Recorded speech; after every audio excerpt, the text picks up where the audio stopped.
following presentation has been made possible by the generous support of the Ultimate Players Association and Gaia Ultimate Sports.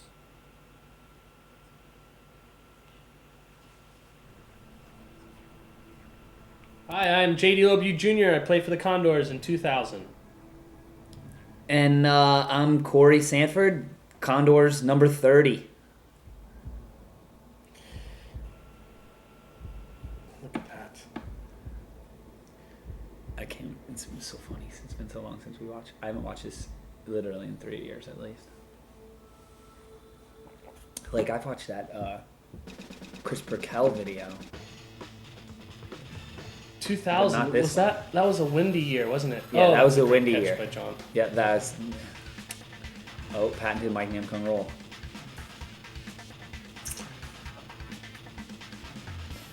Oh, James, and that Hammond again. I remember us not paying too much attention to the team at this time. It was very much everybody into themselves, kind of playing very hard and not really worrying about anybody else. And I think that's really what Ultimate's about. You come together as a team, but individually you're not worried about anyone else. That for me is a big part of what Ultimate means. Oh yeah, bro. Misses, but then has it.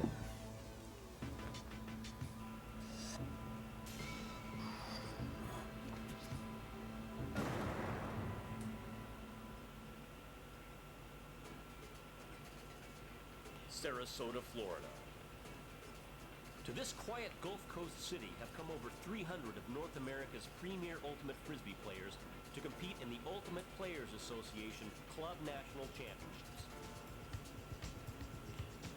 For the next 4 days, the top 16 teams from 5 geographic regions will try to prove they are the best on the... I'll tell you, the run that we had before, when Corey showed up in 2000, that's when you showed up, right? It was 2000? No, 99. I was there the second final. The lot of the runs that we did were very different. Each year seemed to just have its own kind of meld to itself. It kind of just showed up and everything changed. Each new component, each new player kind of made a different temperament to the team, I thought. Yeah, 2000 we added, I think, 3 new players. We added Adam Glimmy and Ernie Aubin and John Hammond. And they were all just young, not punky, but just like funny, crazy guys that just like to get out there and tear it up. About the size of a football field with 2 end zones. Who was that guy? Taro. Throws the disc on a kickoff. Kind of like football. Called a pull. The receiving team catches it and tries to advance it. I don't even remember practices very much that year. I think that's a good thing. Right. Once a pass is thrown and caught, the receiver has to stop and establish a pivot foot. Score. The object is to score a goal, and that's like throwing a touchdown in football. However, it's only worth 1 point. Goal. If the defense knocks it down or intercepts it... The frustrating thing after 99, too, was we felt like we played well, even in the finals, but Boston played such a great game. I mean, they had 5 turnovers, I think, the whole game. That was San Diego, right? It was, yeah, in 99 when they beat us. I mean, if a team turns it over 5 times, you know, it's going to be really hard to beat them. And we only had whatever it was, 8 turnovers, I guess. 3 were the difference, right? The final score was like... That's really the name of the game, I think. You're right. 17-12. It really comes down to the amount of mistakes you make. Less amount of mistakes usually wins. Right. And it's one thing, too, when a team is just turfing it and making mistakes or, you know, getting huge blocks, but we couldn't take anything from them in 99. They just, you know, made big throws to big guys and caught the disc practically every time. Something that's really interesting about taking down Dog after losing to them 2 years in a row is that the Condors really learned a lot from them. And I think that that's kind of the way that Ultimate has been with the champions. Each champion has learned from the team that has beaten them or that they couldn't beat the previous years. Everyone's done it. New York did it from, I don't know who was before them. That's way dating me. But Boston did it, took stuff from New York. We did it from Dog, and Furious did it from us. And I'm sure Sockeye has done it from Furious. So in preparing for Dog, we would take their defenses, we would play against their defenses in practice. They threw multiple clam zones, at us that our first couple of years, our first year exactly, we didn't know what it was. We had no idea. And we had to learn it. We had to be patient in it, and I think that was a great preparation for beating them was prepping that way.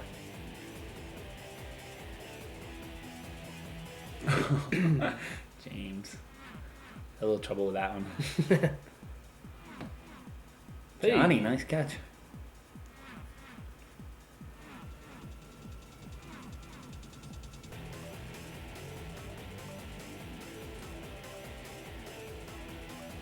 I don't think fear comes to play for me at least. A lot of people, I think that is a part, but I think when you play something or do something so much, it becomes second nature. And we'd also been at such a high level, all of us, for so long that we knew. I think it brings a good point. Oh yeah. No, fear is a factor in any game for any player at any time. Yep. Your doubts can creep into your mind, but I think having been in the finals 2 years in a row and knowing how close we were, that it wasn't anything to be afraid of. It was just a question of more believing in ourselves. I think veteran players and veteran teams are able to create that fear in their opponents. I think that's something that Boston's able to do and New York's been able to do to their opponents. It's just the fact that they've won and they've never lost a game in Nationals. That's huge. We've never done that. Each year we won, and in this 2000 year, we lost a game. We line up. Pretend like it's things. 2000 still. Line up all We're just hoping that we finally can we pull win one this? out. the poorest, the dumbest. We're lining up most A lot of respect for Mooney, though, that's for sure. Minnesota's Sub-Zero was back at Nationals with something to prove. In the last 4 Them giving us a great battle in '99. Both times we played them. We played them in pool play, and we also played them in the semifinals in San Diego. And both games were pretty close. I think in the semi they even had a lead on us late, and we had to come back. I know that guy, Alon Katz. He's a great Ultimate player. I played with him in New York a couple of years. I think he was living in New York this year still, but went back and played with his college buddies from Carleton. I remember Sub-Zero being very big in the air most of the time. So that was a big factor for us. Especially with Kaiser. What is that guy, 6'9"? Yeah. That's pretty Chris freaking York. tall. We're not about to roll over now. With a roster including a 42-year-old veteran, Wow.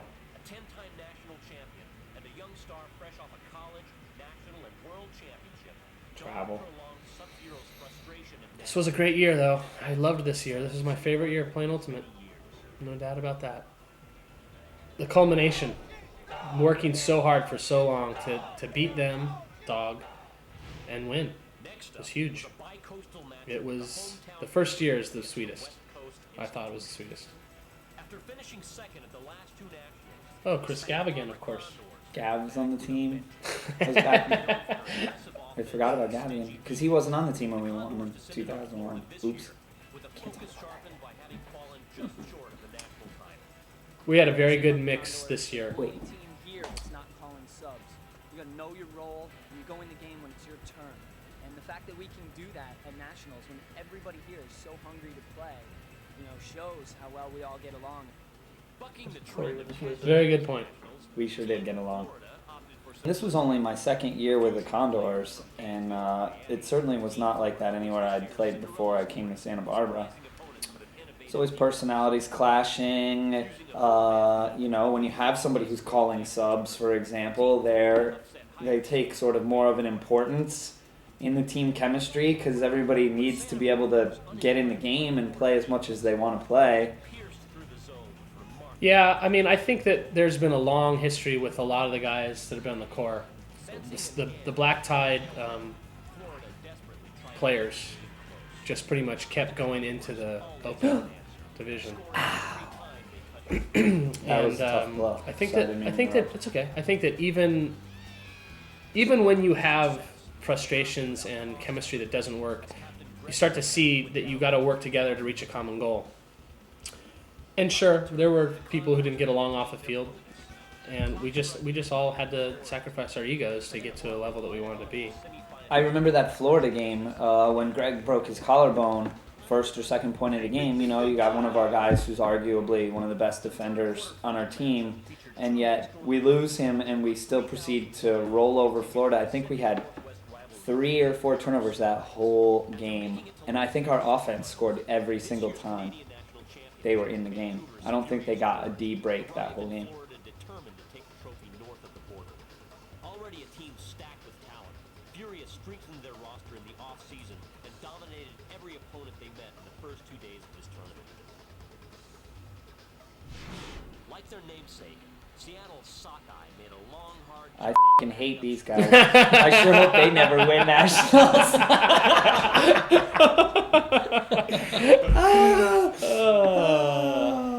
Oh, so sad. Well, that won't make the final cut, right? Yeah, you bet it will. You can put it in there. They're all Well, to their credit, they did a hell of a job this year. Sure. They did. It's true. Yeah, they lost in that finals and nationals 3 years in a row. That was brutal. Can't imagine. Sockeye has made us the team that we are today. It's very true. Mitch. Sockeye came out looking hungry, while Furious George was forced to contend with the loss of star defensive player Mark Saraglia to a broken sternum. The contest heated up. I always thought in 2000 that Furious was always reaching closer and closer to us. They were reaching up there. I did not think that they were going to be as good as they were. They this reached year. pretty well when they kicked our ass in pool play on Friday at this That woke us tournament. up. Yeah, that was a big. That helped us out a lot actually, because we had a good year in 2000 where we had won some tournaments, and I think we had beaten Furious pretty badly at ECC that fall or that August, and then when we played them in pool play, I think it was like 15-9 was the score, 15-10. They spanked us. Yeah, they took it to It was us. a real eye opener. Anyone, you know, at that level can beat anybody. When you add guys like Johnny Gewirtz and Greg Shiring who have been there in high levels, it's going to help a lot of the younger guys get more confident and play a lot more better. It's my Hawaiian coming out, Mo Betta. This is the dream, right? This is why we play Ultimate. This is why we can practice for like the last God knows how long, is to play tomorrow. Your whole Ultimate career. Good guy. Him and Respect Andrew. these guys. I think they look to Andrew more as their true inspiration, but he'd been battling injuries on and off for ages, so maybe they were looking to shank.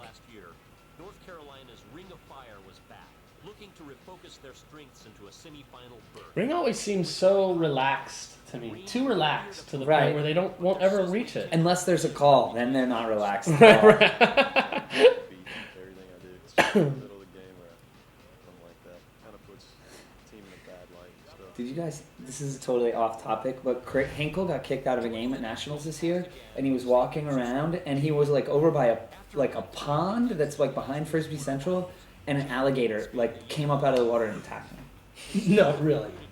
He claims. He swears. I don't know if I believe it, but all these Carolina people were telling me it's totally true. That this year in 2004, he got attacked by an alligator. That's funny. After he got kicked out of the quarterfinals by the Observer, because he threatened them with death.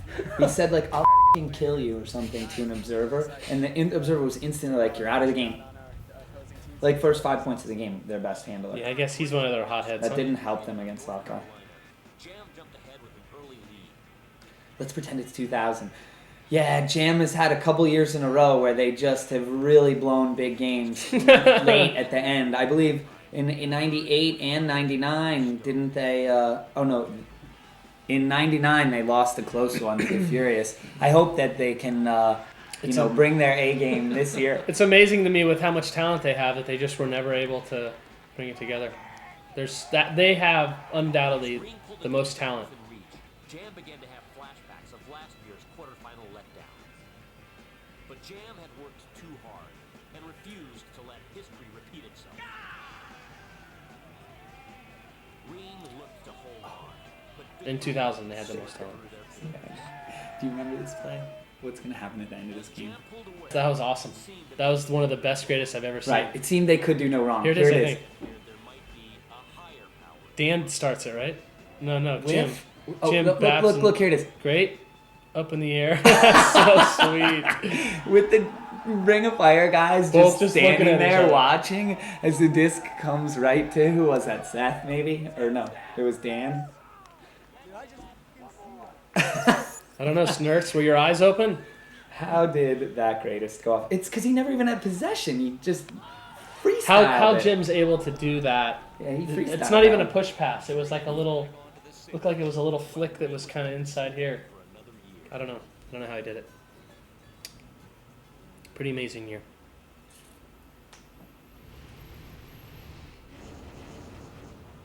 That's cool. He has a good graphics. I like that. I forgot about Blaze of Glory. 99 Blaze. That's who Greg played with. Greg Shiren. Right. Shecky. Blaze was a pickup team. Yeah, there's Dan John. That's right. We actually didn't really live up to our potential, but we had a lot of fun. I enjoyed playing with this team so much. These guys did in 99 what San Diego did in 96, I think it was, in Plano, Texas, where Taro and I and Kevin were on that team. But we did a little bit better than they did. A pickup team? Yeah, it was a total pickup team. Never played together, had maybe one practice where maybe half the team kind of hung out and really didn't do much but just drink beers and hang out. But there was so much talent. And it's a gel. It really comes down to chemistry gelling. It's like any sport. The time that you're out there, it's just like, boom. If it's happening, you can win. Any team can win. And of course, you can control how you play. And you can control chemistry. But I think the more that you try to control it, the less you're going to feel that you are controlling it. Because it controls itself. I remember there was a lot of talk about what they were doing, but I later found out that Plinko was a big joke, a big scam, because it really wasn't what their offense was based on. It was just what their dumps did to try to get a reset. But they used to try to move the disc a lot really quickly all the time, which it seemed to work with their team in this year because they had a lot of speed. Toaster and Damien and Idris and a lot of other quicker guys on their team. The big problem we always had with what they called their Plinko offense was that it just created so many picks. You know, it was this dangerous scenario where you're on a dump and he cuts directly to the thrower, and if you're trailing him just an inch trying to lay out for the disc, you can't help but creating contact. If you were trying to get the disc, you were going to hit somebody. Jam entered the second half with no intention of letting this game slip away.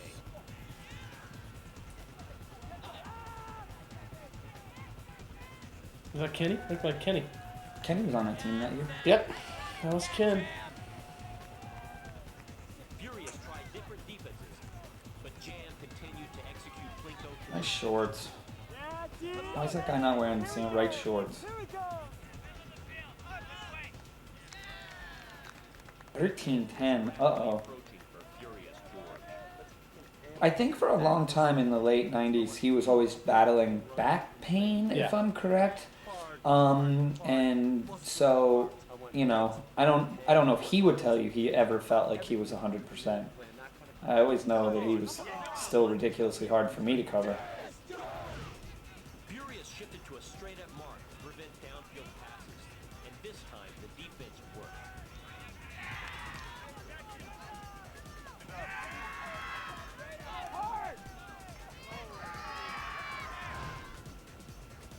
Our intensity was very, very high. Oh, yeah. Taro Rambert, as you guys know, was one of the most vocal players in our huddle. He actually was our inspiration in that year. He pumped us up to the point of where he got us ready to play. And I think you'll see somewhere later the thing that happens in the huddle where we're all bouncing around, that was totally impromptu, and it just happened because something was going on. Taro reared us up, got us going, and we just started doing something. It wasn't even planned. And we'd never done it before. So the intensity in the huddles was pretty calm in a sense, but it was mental intensity until we got ready to come out of the huddle. Usually everybody comes into the huddle and you're very quiet and you're listening. And I think the thing was this year was that nobody thought that they had to say anything. There wasn't much people it was a coming together. It was trying to bring all of those positive energies together. And I think that's a huge role to be able to have that. Stepped up today, every single player on this team with a huge win. And get yourselves ready for tomorrow. That's the big show. Though this year it wasn't for the championship, the game to watch was a rematch of the last 2 years' finals. Boston's Yeah, this was the big game. They're going to give us this game. Well, I mean, to talk about it, what can you say? There's Billy Rodriguez. He's won 10 national titles. He's never lost a game at nationals. He won with New York. He won with Boston. He's just a winner. The guy's a winner. And we were hoping that we could be the ones to end the streak. I think the big battle for us in this game was to be close to every single one of their players. And I had gotten a note, well, not really a note, I had a little talk with John Gewirtz, who played with Furious this year, telling us how to beat this team because he knew how to beat them, playing for New York. We had to get the disc from their offense, and he said they would give it to us, but we had to score. Every time their offense gave us the disc, we had to score. And that was the key, I think, in this game. We did not give their offense the disc back or give them the opportunity because their offensive team is not as fast as our defensive squad was. And, another important thing in this game was that we totally mixed up our D in order to get the disc. We knew they'd give it to us, but we played some D that we hadn't even tried all year. It was just a lot more straight up, aggressive mark to prevent their hucking and to prevent easy throws. We wanted to take them out of their comfort factor. Robel, what a stud. The guy was a Thank God that guy's not playing tank. anymore. Guy was a tank. Yeah, having played them so many years before, we knew how to beat this team. We knew we had to be in everybody's shorts and cause them to make tough choices because we'd get defenses like that. Look at all that. So young. Hair. So Look at all young, his man. hair. So young looking. So bald now.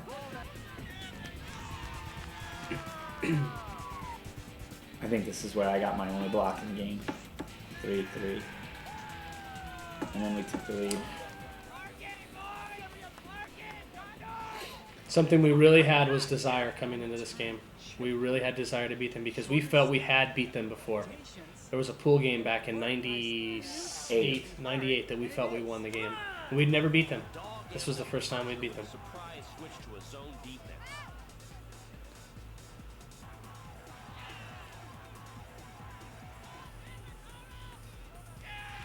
Boston's strategy proved effective enough to even the score.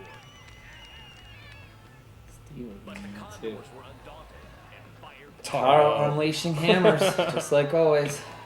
Then, with a chance to tie the game, the typically unflappable Boston did the unexpected. Bye-bye, Jim. Sorry. Ooh. A little bit of doubt can cause a drop. Yeah, see, there was the strong mark that we had on. Look at Huck out of bounds. Just didn't quite come back where it needed to be. There was one of our rookies right there scoring a goal at 14-all. You know, everybody Everyone contributes. gets to play and everyone contributes.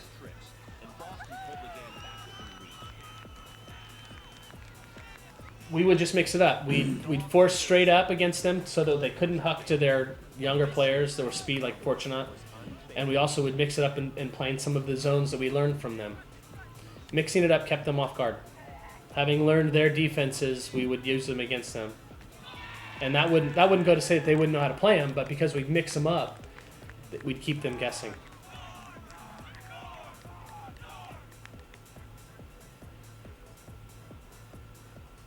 Then, when it mattered most, dogs slipped again.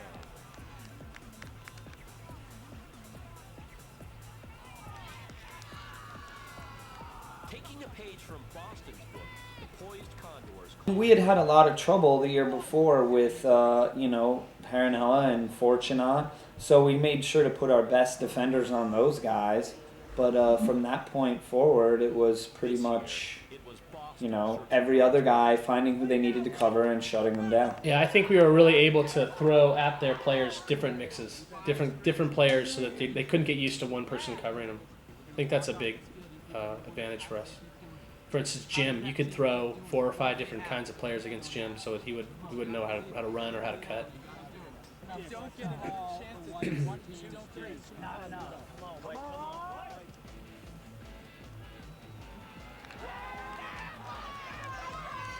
The galvanized dog seized control of the disc, but suddenly, the things that worked for Boston in the past couldn't be counted upon today.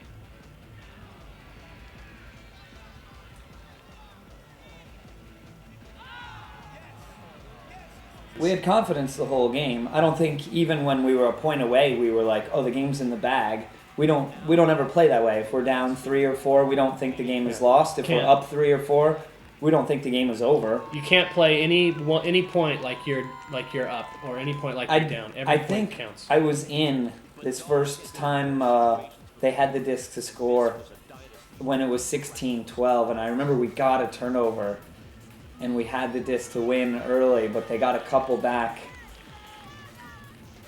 Yeah, if you watch Dog in this game, yeah, there it was. They scored that one on O, then we turned one over on RO. Yeah, James, I remember, threw one a little short. But we still never had any doubt just because they had won 1,000,000 titles and scored 3 goals in a row. I think that when we sent these guys in on this game point right here, everyone knew it was going to be over.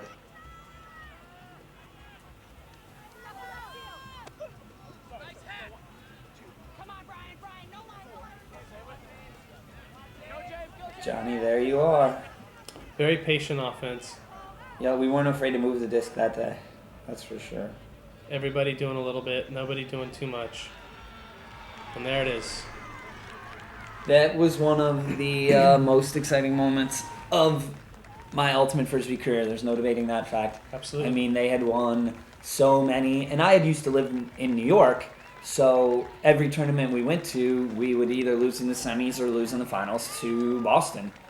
So to be there and a part of the team that ended the dynasty was certainly an enjoyable experience.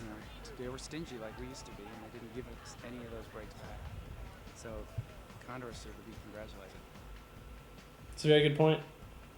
Learning from the team you lost to.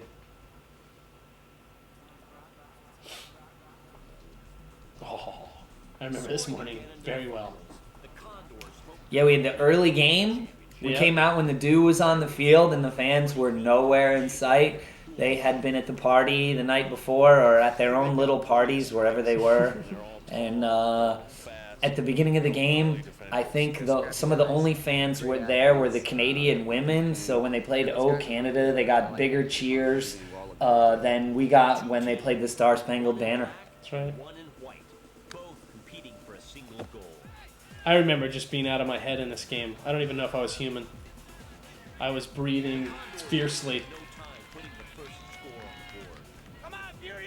I remember this game just being the ridiculous seesaw battle that it was. Yep. We were down, we were up, we were up, we were down. Big leads for both teams. Huge defensive stops, numerous points in a row for both teams. The crowd growing and growing as the game went on.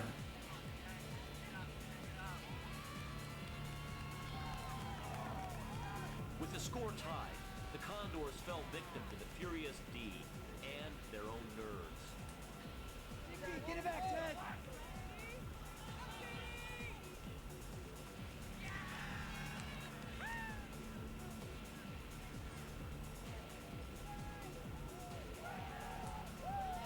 Oh, there, I wasn't even close on that layout, but I laid out anyway. It's the freaking finals, for goodness sake. Yeah. It's hard to muster up the energy when you get to that far, but that's the team that can do it, is you got to fire up and... Yeah, so at this point in the game, it's a 6-4, and they have a little bit of a lead, and their defense is playing great. That guy came out of nowhere to poach. It looked like Adam didn't know he was coming. And I think they go up 7-4 here, if I remember correctly. Their defense was really stifling our O, and they'd gotten a couple breaks.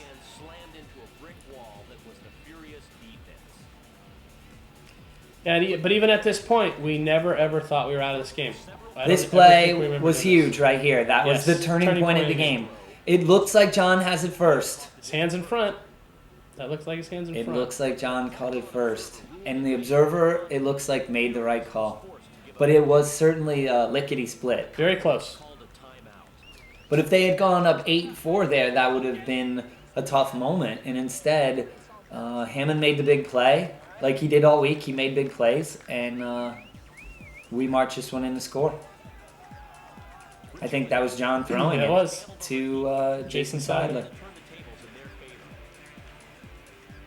And then yes, this is where we went on our big run. We got we take the half here if I remember correctly. That was a very big play. They could have gone up 8-4 to instead we take the half 9-8. The 5-1 run was clutch, especially starting with the 3-0 right there. Oh, I remember that. I was on the mark and the guy made a bad throw. Brandon made a nice D, poached over, and made an easy catch. This play here, 2 guys almost caught it. The play was called to Jimmy, who caught the disc, but Mike was in the dump, and he just focused on the Frisbee and didn't pay attention to what the play was for some reason, and he almost ruined it, but it all worked out. Thank goodness. Somebody probably should have covered him. Mike Grant. A very young-looking Mike Grant. Yes. Now there was our man that year. Oh wait, was that Jimmy Price? Maybe it wasn't. Sorry. We got a lot of similar hats that year. We want it more. So where the f are we? First point to the last. We said it at the beginning, and we haven't done it. I've always been pro observers. I think that people are so emotionally invested in the game that it's hard for them to be impartial. Try as they might. And the observers are impartial. And that's what I want, impartiality. Whether they make mistakes or not, players make mistakes, you know. There was another one of our rookies that year, Ryan Nation. He was a great pickup for us that year. I've always been pro observers as well. I think it's very tough. It's a tough choice, but I also think that if you can settle it on the field, I think you should do that first. Nice catch, Johnny. You were fired up. I don't even think I was human there. You know, JD played so great that year. Everybody on the team made big plays, but JD just was consistent over and over and over again. You know, he didn't ever make the insane, spectacular play where you were like, oh my God, that was the greatest play I've ever seen. But he just made so many great plays that a lot of the guys thought he was the MVP for our season that year. Giving me a little bit more credit there, Corey, than I think I'm worth. Well, you played pretty freaking good, John. Consistency is the key, I think, in the game. We had some good spikes that year, too. Yeah, we did. Although Jason could have gotten a little more between the legs there. He played the disc. I remember the offensive foul call there. I mean, yeah, goal! There was a lot of observers. Call it a goal. Good job. Furious was very upset this year. The calls got to them that year, I think, too. They were upset with the observer calls, and the observers went our way the majority of the time. Yeah, those two went at it a lot. It's very fun to watch. He did not need to push James. Why did he do that? No, the crowd was booing James. I know. They booed James for falling over when somebody pushes. Yellow cards were administered. Passions cooled. I don't know what it was, but, you know, tempers get flared. James has always had a bad hothead reputation, and it catches up with him. Oh, I just missed that one. I couldn't find the disc. I remember the play very clearly. Yeah, so this is where things did get a little nerve-wracking, but no one ever thought we were going to blow it as we were blowing it. That's probably fine. Yeah, when you foul, you foul. And see, that's where, I mean, obviously, impartial or not, it was pretty clear there that Steve leveled him, and everyone knew it. That's why easy for him to say no foul. It's those fine calls that are the really close ones that are hard to take, hard to swallow, but you got to just move on. I mean, if you're going to have an impartial, so-called impartial observer, you have to abide by what they believe.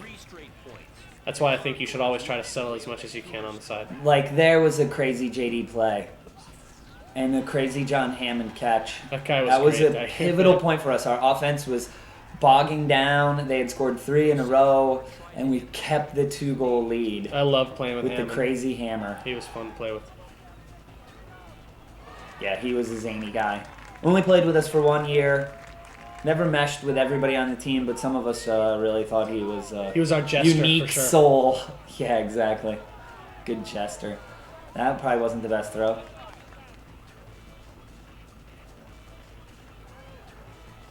Like Grant, again, this Like was Grant close. in the middle of Taro and Andy Cruz, two of the best players around. It certainly was an exciting game for the fans. 15-15, game to 16. What more could they ask for?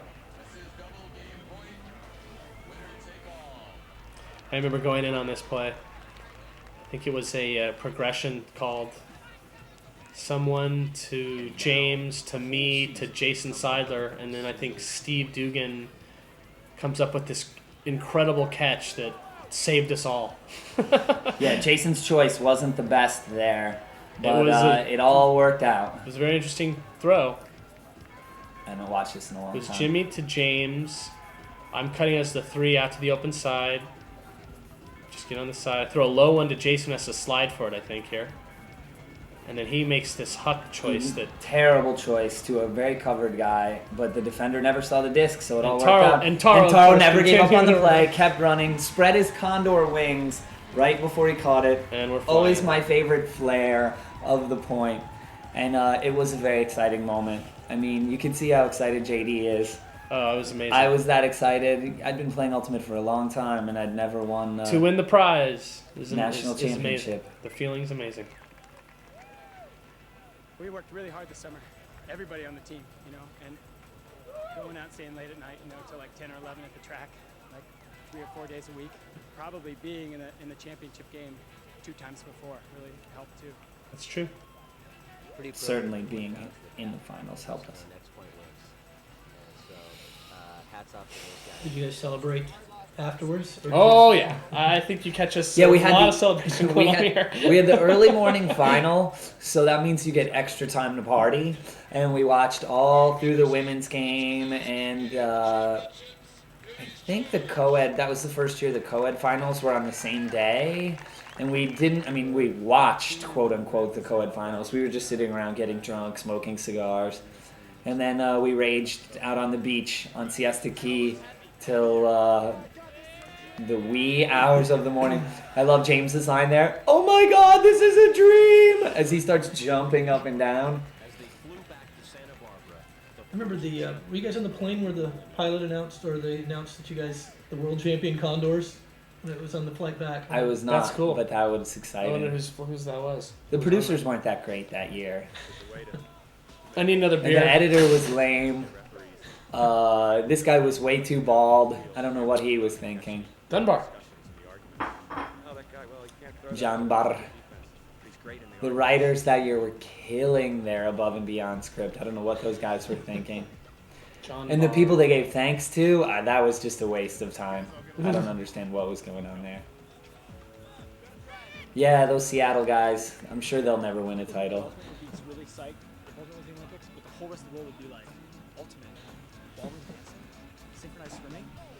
You know, the mentality coming into nationals has got to be probably the most intense mentality that you can have. But you have to, I think you have to learn to play it like it's the easiest pickup game mentally. Because I think if you try to strap yourself in, the pressure really gets to you. And I think to play loose is important. Because I think you play your best when you're loose. That's good. I had forgotten about that. That's some What a funny game, man. stuff. This game's amazing. I'm going to miss it. You play Masters now, right? It's not going to be the same. But I am going to miss this intensity, this competition. Hey, Mom. What do you think of your son? The whole next week was extremely relaxing for me. I think I once said that I think I try to keep playing Ultimate to see how much more relaxed I can become, because you get those endorphins flowing, and when you're exhausted like that over the week, your mind is just in a total state of bliss.